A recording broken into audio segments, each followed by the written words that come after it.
All right, joining us now, the managing editor of the Raiders Wire, Marcus Mosher. Marcus, thanks for joining us. We appreciate it. Yeah, thanks for Welcome, having me on. welcome. So you're from Bolitnikoff territory. We're talking about before you came on. Yeah, from Erie, Pennsylvania. Grew up not too far away from Fred Biletnikoff Field. Mhm. So I've always had the silver and black in my blood a little bit. Is there like a giant sign as you're like on the interstate heading in there, like home of Fred Bolitnikoff? There is, and it's his big mug right on it, with no Mhm. hair on it. It's fantastic. Stick them on the gloves or on the Oh, hands. love it. It's amazing. Yeah, there aren't balding players in the NFL like they're used to, like 60s and 70s. Like obviously the guys shaved their head, but like a good like cul-de-sac, just like Right. full like 7 head, 8 head, just a little like brown curls around the edges. You take the helmet off, you're like, Jesus, is that guy 60? Like a Nitschke, like a Ray Nitschke. Yeah, Yeah, there we needs to be don't. more Well, of it's that. bad for the brand, I think, for these players now to have a balding head. So we don't see it. So I'm looking forward to the next wide receiver to bring it back, because that's when when it's back. Well, I'll tell you right now. I'll tell you, they had some rental car miles on them back then. They had some Yeah, rough miles on them. there was a harder lifestyle back then. Yeah, for sure. Yeah. 30 grand a year, and then you go back to being a plumber in the off season, and you had the hair for it. Oh, it's enough time. All right. Well, obviously the big news in Raiderland this week was trading of Trent Brown. He's going back to the Pats. That frees about $14 million for the Raiders, which is what they wanted. They got a 5th round pick trading for a 7th. So it's basically like the least amount they could possibly get for Trent Brown, which I guess is still better than nothing. What do you make of the trade and the whole, I guess, Trent Brown 2-season experiment? Yeah, I mean, I think it was a worthwhile gamble for Mike Mayock and Jon Gruden, because you saw when he was on the field what type of player he could be, right? I mean, he's a dominant right tackle. But these concerns were out there when they signed him.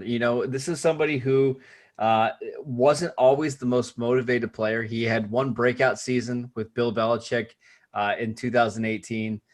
So giving somebody that much money and asking him to change over from left tackle to right tackle presented problems in itself. I don't think it didn't work out. I just don't think it worked out as well as Mayock and Gruden were hoping for.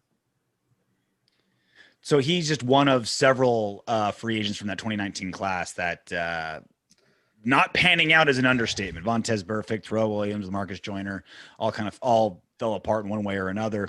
Props to the Raiders for cutting their losses eventually and getting out of there. But we talk about this on the show all the time. Like, we haven't drafted well recently. Free agent signings haven't panned out well. It's like, pick your poison. You got to improve somehow. What do you think the issue is? Is it terrible scouting? Is it just a poisonous environment in Las Vegas? Like, why do you think all these players just really aren't panning out in the short term? Yeah, I really don't think it's the environment, because I think people want to come to Las Vegas. We've heard multiple all-pro players like Richard Sherman and Jalen Ramsey and now Russell Wilson say, they want to come play in Las Vegas. I still think Jon Gruden is a heck of a coach. I think it's the player evaluation, right? They're spending big money on guys that are maybe in roles that they shouldn't be in, right?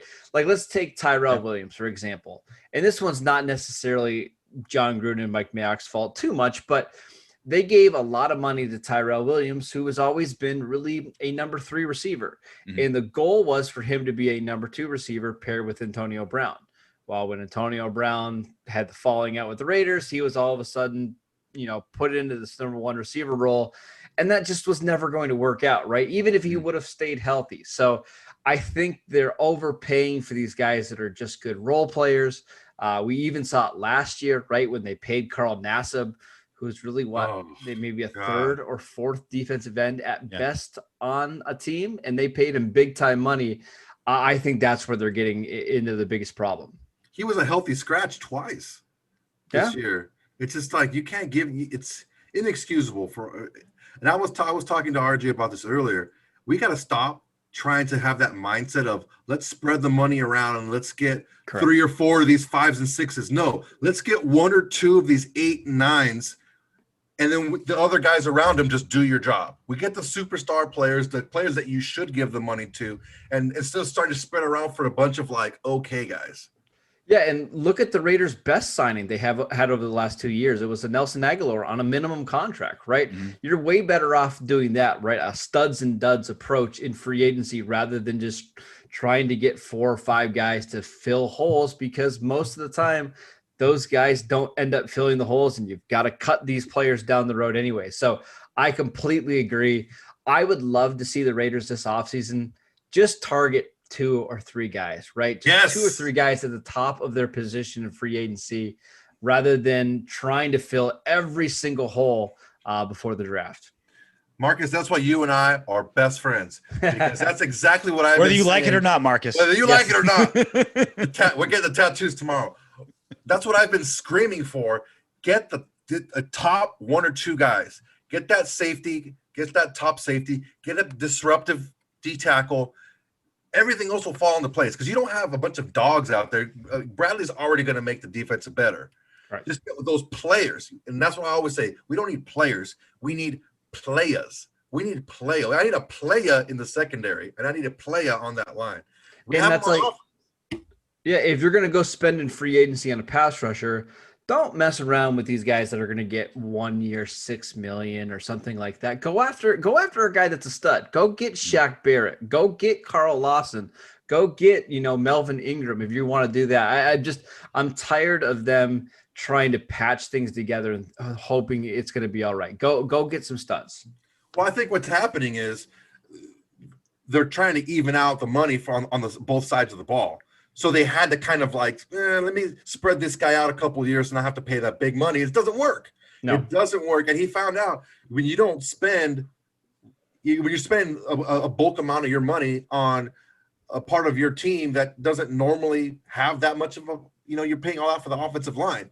And it creates holes elsewhere. And like you said, the domino effect of just having to spread this money around.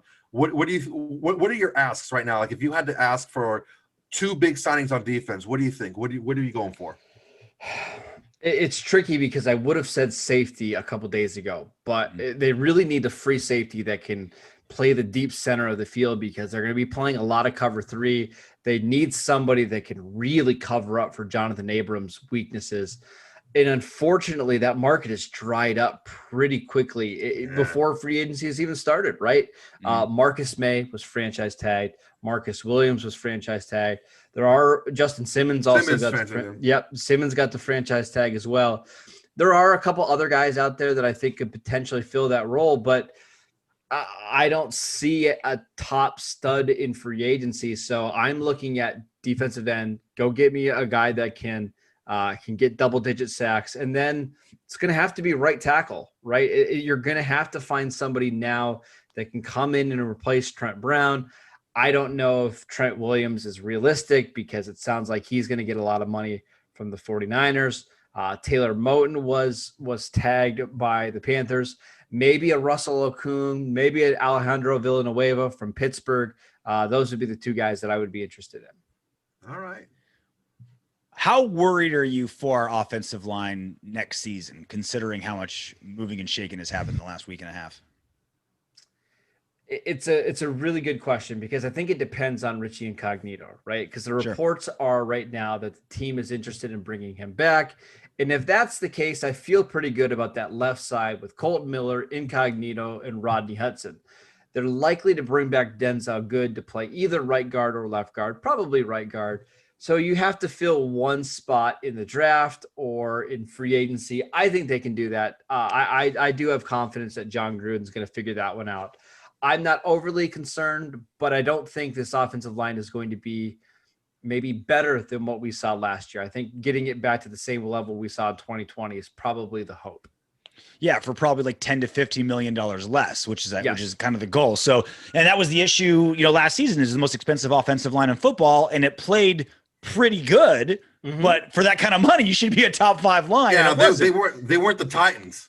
And they weren't the Titans. And the running game regressed last season. The pass blocking was really good. Hat tip to the pass blocking. It was pretty good, but the run game regressed a little bit too.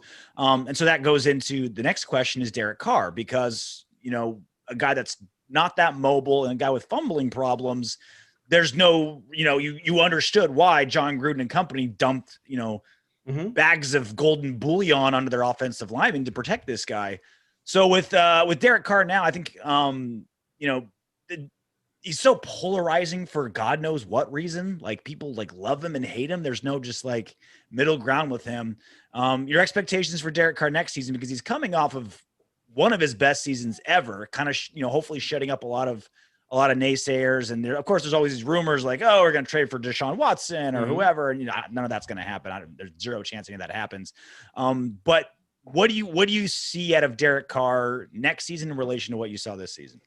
Yeah, so RJ, I took over the managing editor role for the Raiders Wire in 2018, right before that season started. So that's the first year I was fully invested in the Raiders. And I think I was just kind of lukewarm with Derek Carr, and he didn't play all that well in the 2018 season, had just 19 touchdowns. And I was one of these people that was, wanting them to go make a move for Kyler Murray in the 2019 draft.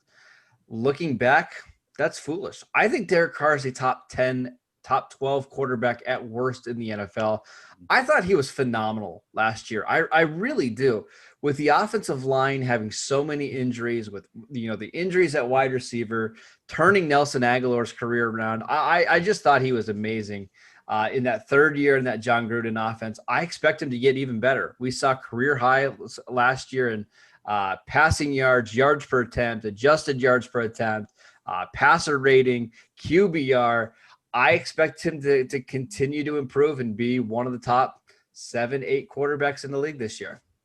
I find that there's a correlation to the less he wears that eyeliner, the better he plays. Maybe it's his vision, maybe it's his like, gotta go. Maybe like he can see better. Don't blame the guy for having great eyelashes. It's just what it is. Dreamy eyelashes. Get it right. And the guy's got 4 kids. Clearly, whatever he's doing, it's working, right? Like the guy's not having trouble with his lady. So the defense next season. I've been of the opinion, and it's more like a blind faith, that Paul Guenther was the poison that ruined our defense the last few seasons. Because you kind of have to hope so, because the roster isn't going to drastically change. Like, we're not going to give up on all these first-round draft picks and these high-priced free agents that we paid for that really haven't panned out. Like, those guys aren't going anywhere anytime soon. So you have to hope that the guy that got fired, Paul Guenther, was the issue.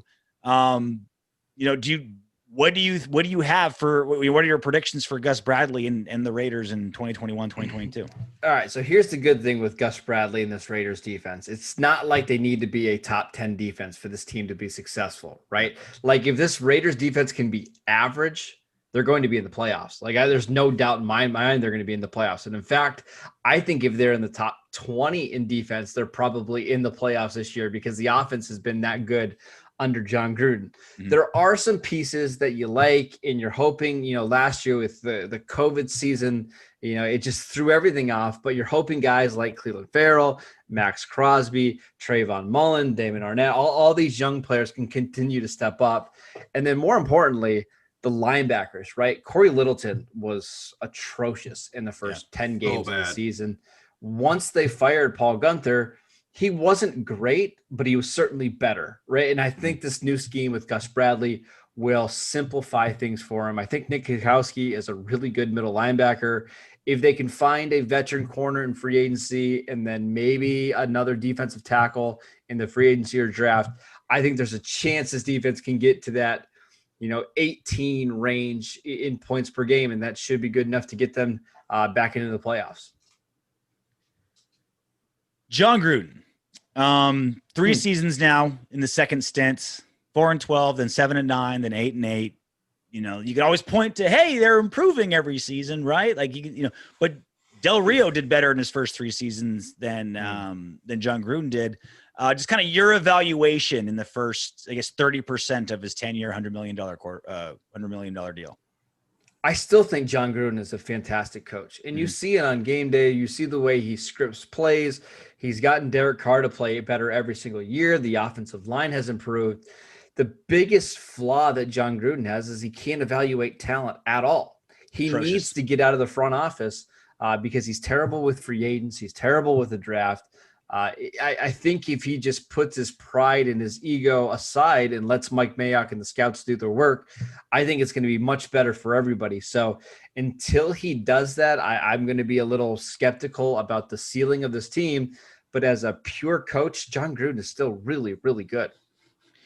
That's why I was so adamant, and I fought with Soto and I fought with our other co-host on this all the time, because they're like, hey, if Deshaun Watson's available, make your move, blah, blah, blah. We can make our move. It's like, look, Jon Gruden, for being the quarterback whisperer in his quarterback room, he's fucking atrocious at finding quarterbacks. Who has he brought in? Nathan Peterman.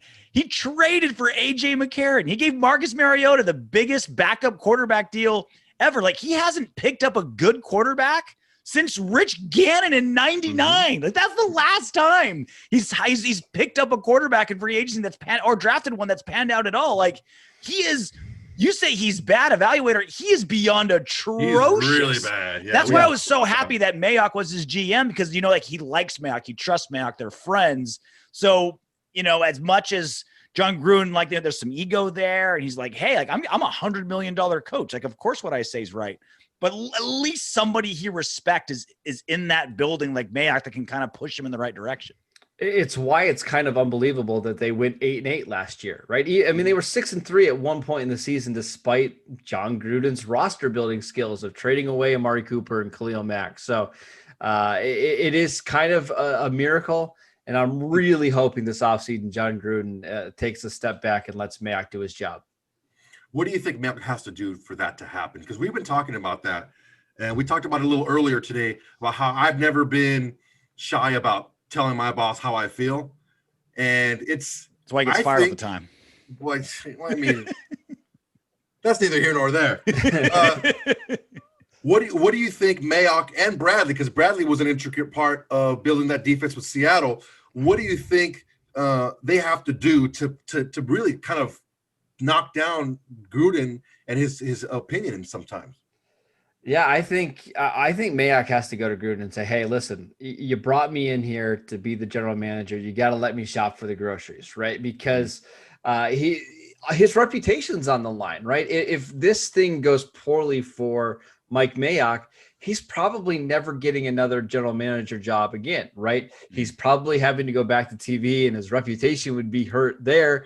If he goes on TV and says, hey, these prospects are good, but he didn't prove that he could do it in the NFL. So he needs to have things work out. I do expect that we're going to see Mayock have a little bit more control. Just how much, I think that's a question. Yeah, we've seen some of these, some of these first round picks are, and it's what we've been talking about. I was talking to when we were talking about the Russell Wilson giving up 4 first-round picks. I said, our last 4, you wouldn't give up our last 4 first-round picks for Russell Wilson? I would, because we're picking the wrong guys, right? I'm going to pose a question to you that I posed to RJ last week. Let's see if you can get it. Who is the last Raiders first-round pick that re-signed with the Raiders? See, this is a really good question, because I actually posted this on Twitter a couple of days ago. It's Darren McFadden. Oh, so you plagiarized it from Marcus. Oh, so it was Darren McFadden. Darren McFadden from the 2008 class was the last one, and he got a relatively short deal. He was out by the end of the 2014 season, went to Dallas and had some success there. So, yeah, Darren McFadden. Bam. So you copied off the teacher, and you're trying to be smart to me, Soto. That's a good question, though. I tried to lob it to him. I told you he wrote it. I tweeted it when I asked you the first time. So who's the next one to get it? It's probably Colton Miller, right? Oh, yeah, you got to. Got to be. Yeah. Got to be. I mean, I feel it speaks to how good Miller and Hudson are, that they can anchor that line and just put complementary pieces around them, and they're still going to play well. Yes, I would agree.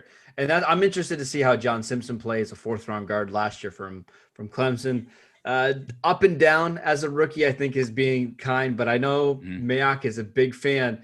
Maybe they'll give him a chance to win that backup job, behind Incognito again, if he's brought back, and assuming Denzel Good is back. But somebody to keep an eye on over the offseason. Nice. You also work a lot with the Cowboys as well, and they've certainly been in the news. this week. The NFC Raiders. That's basically the way I phrase it. Everyone loves them, but they just can't get a W. They just can't get to the playoffs or do anything. Are you stoked that Dak's going to be around at that price point? Are you like, Jerry, where are you finding this money? Like, there's a salary cap, right? Yeah, I'm excited because I think by the time we play week 1, he won't even be the second highest paid quarterback in the league with Lamar Jackson and Josh Allen both up for contracts. We know the TV deals are going to hit. Sounds like in the next couple of weeks. And do you know who is negotiating those new TV contracts? Does he have a Southern accent? Yes, it is. The one and only Jerry Jones. So I think he's got a pretty good idea of what the cap might be here in the next couple of years. I don't think they're worried about it at all. So I am very excited. It's always nice to have your quarterback in place. It makes roster building so much easier. And the Cowboys have a lot of the same things going on as the Raiders, right? A really talented offense, a new defensive coordinator in Dan Quinn from that Seahawks, scheme in 2012, both bald guys with goatees. I expect it to be very similar this year. Well, you've also got our wide receiver as well with Amari Cooper, and it's like he was like Mr. Drops a lot. Like he was a good locker room guy, like ran good routes, like obviously a physical specimen. Like he wasn't terrible, but he just it's very hard to escape your draft pick, right? Second overall. And yet he's flourishing in Dallas, making $20 million a year. Like what? That's why, Marcus, I always think to myself, like, is it poisonous in that Raiders facility? Because players were great somewhere else. They suck here. They're okay here. They go somewhere else and they're great. No, I just think Cooper needed to change the scenery, right? And I think Dallas is the right spot for him. And they paired him with the right type of quarterback, right? Somebody who is willing to feed him a bunch of targets in a game in Dak Prescott. He's been, really good at, making plays down the field. I think in this Kellen Moore offense, which is, lines him up in the slot, lines him up as the X receiver, will move him around. I just think it's a better football fit for Amari Cooper. But let's not act like he wasn't ridiculously good for the Raiders those first 2 years, right? I mean, he was a stud, battled some injuries. I will never, ever say a bad word about Amari Cooper. I just think he's phenomenal. Yeah, we actually had Carl Cochran on from NFL, from Raider Films on YouTube, and he said the same thing. His body language just didn't look like he wanted to be with the Raiders, and it was maybe a cultural clash down over in Oakland at the time, and he was a lot more comfortable. He's a Southern guy, a lot more comfortable in Texas. Yeah, and the Cowboys actually, before they made the trade for Amari Cooper, they went to Tuscaloosa and they talked to Nick Saban about Amari Cooper's personality and what he likes to do off the field and what kind of coaching he responds to. So they talked to the Saban to get all that intel. And then when they brought him in, they've basically designed a scheme and a culture around him to make him feel more comfortable. And obviously it's been very successful for them over the last 3 years. Yeah. Just imagine Jon Gruden doing that.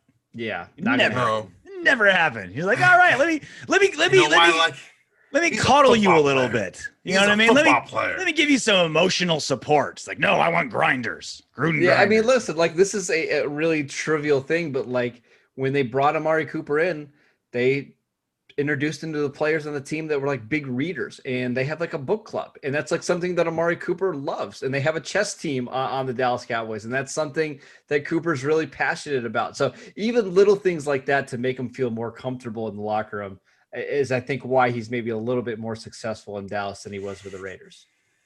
How tired are you to hear Gruden say he's a grinder?